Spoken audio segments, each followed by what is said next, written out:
কিভাবে বসে থাকবে ওরা? এবার তো বড়দের প্রণাম করে আশীর্বাদ নেওয়া উচিত। Wait aunty, just a minute. বৌদির একটা সিঁদুর পরা লুক তুলে নি, তারপরে নয় আশীর্বাদটা হবে। যা করা তাড়াতাড়ি করো। এভাবে বসে থাকাটা না ভীষণ বোরিং লাগে। আরে শেষ অবধি এই মোমেন্টসগুলি থেকে যাবে অ্যালবামে, আর পরে যখন দেখবে তখন একটুও বোর লাগবে না। কিন্তু তখন আর আমার পরিশ্রমের কথা কেউ মনে করবে না।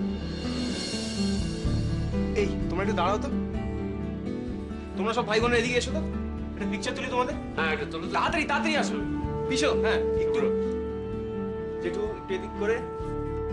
বৌদি প্লিজ, বিয়ে হয়েছে, একটু মুখটা তোলো আর হাসো।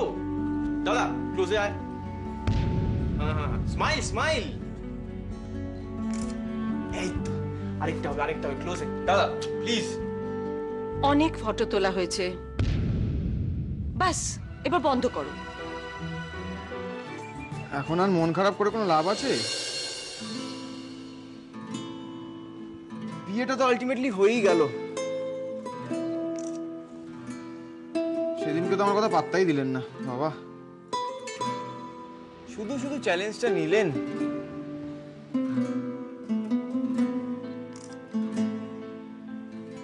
তবে চ্যালেঞ্জটা হেরে গেছেন বলে এতটাও মুড অফ করার কোনো মানে হয় না।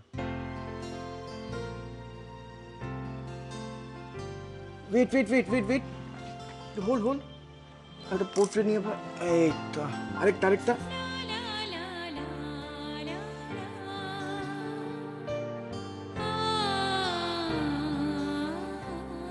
এই জন্যই আমি মেয়েদের সাথে চ্যালেঞ্জ করি। চ্যালেঞ্জে হেরে গেলে তারা এমন ভাব করে যেন যে জিতেছে তার দোষ। সে জিতেছে কিন্তু তাকেই সরি বলতে হবে। রুদ্রবাবু, এটা আমার ভাবতেই ভীষণ অবাক লাগছে যে শুধুমাত্র আপনার ছেলের ভালো লাগবে বলে আপনি এত বড় একটা ডিসিশন চটজলদি নিয়ে নিলেন। প্ল্যানটা কি?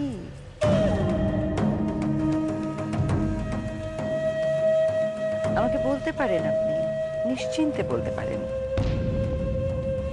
ইনফ্যাক্ট আমি আর আপনি তো একই কয়েনের এপিট আর ওপিট। আমার কাছে শুধু শুধু সংকোচ করছেন কেন রুদ্রবাবু? দেখুন মিসেস সরকার, আমি বলছি যে কি আঙ্কেল আপনি এখানে, আপনাকে তো ভেতরে সবাই খুঁজছে। চলুন, অনেক রাত হলো, ডিনারটাও কমপ্লিট করে নেবেন। আন্টি আপনিও চলুন। তোমরা এসো, আমি আসছি। ওকে চলুন মিসেস সরকার, ডিনারটা সেরে আসুন, আমি আসছি। ওরে সব তো হলো রে, একটা কিন্তু আমার কথা মনে হচ্ছে। এই দেখ লাল মখমল। তাই তো? হ্যাঁ লাল মখমল পাতা আছে, লাল রং দেখে সারা যদি একবার শ্রেয়া কি হবে? এটা তো হাসির কি আছে? না না, শ্রেয়া আর রূপম যদি বাসর জাগে না, দেখবে ওদের মুড কিরকম ভালো হয়ে যাবে। ঠিক তাই, মিনা ঠিক বলেছে, আমারও তাই মত। ওরে শ্রেয়া তো রূপমকে নিয়ে কাল থেকেই সংসার পাততে শুরু করবে। আজকের এই বাসর ঘরে তারই প্রস্তুতি হয়ে যাও। সায়ন, তুমি বাবা সকলকে ডেকে আনো, বলো এই বাসর ঘরেতে গান গাইতে হবে, নাচতে হবে, কত কি হবে। যাও যাও যাও। ঠিক আছে, আমি যাচ্ছি। আসলে বিগ্রহ কোথায় কোন মুডে আছে আমি দেখে আসছি। কোনো ব্যাপার না, আমি আসছি। আপনাকে ভেতরে সবাই ডাকছে।